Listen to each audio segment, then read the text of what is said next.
জীবনের এই হাজারো সম্পর্কের ভিড়ে কিছু সম্পর্ক গড়ে ওঠে শর্তহীনভাবে।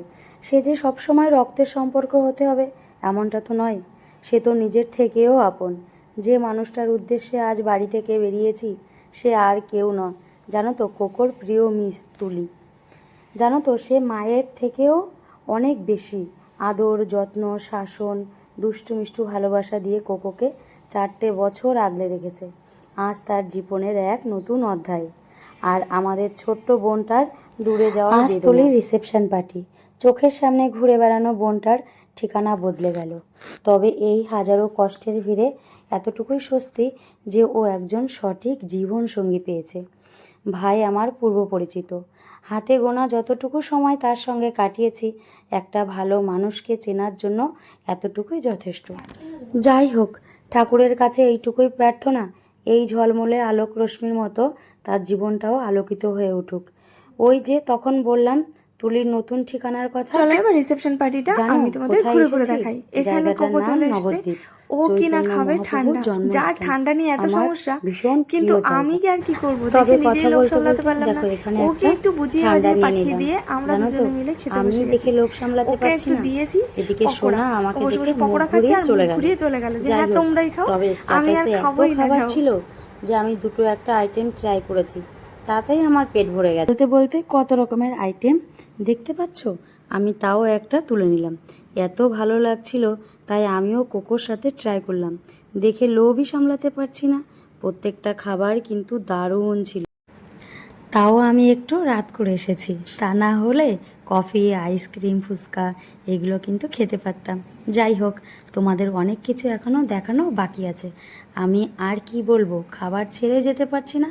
খেতে খেতে এদিকে নাচ দেখছি। এখানে সবাই নাচ করছিল, ভীষণ ভালো লেগেছে।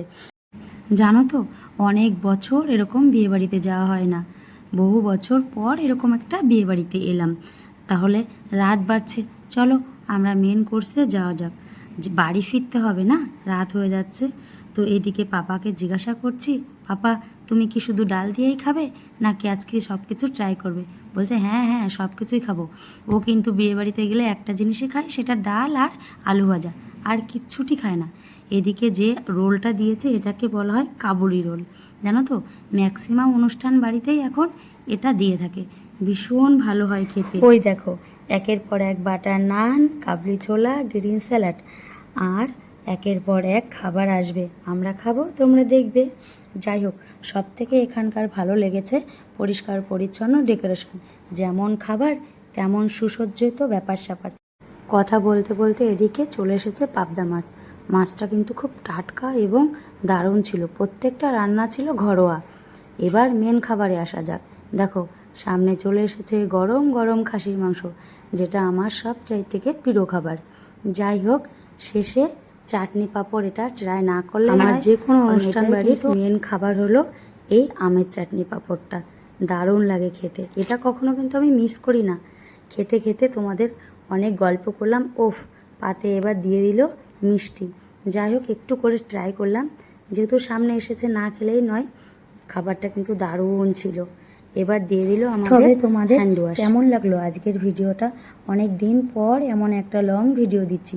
প্রায় সময় ছোট ছোট ভিডিও তোমাদের সামনে প্রেজেন্ট করে থাকি, তবে শেষবারের মতো তুলির সাথে আরেকবার দেখা করে আসি।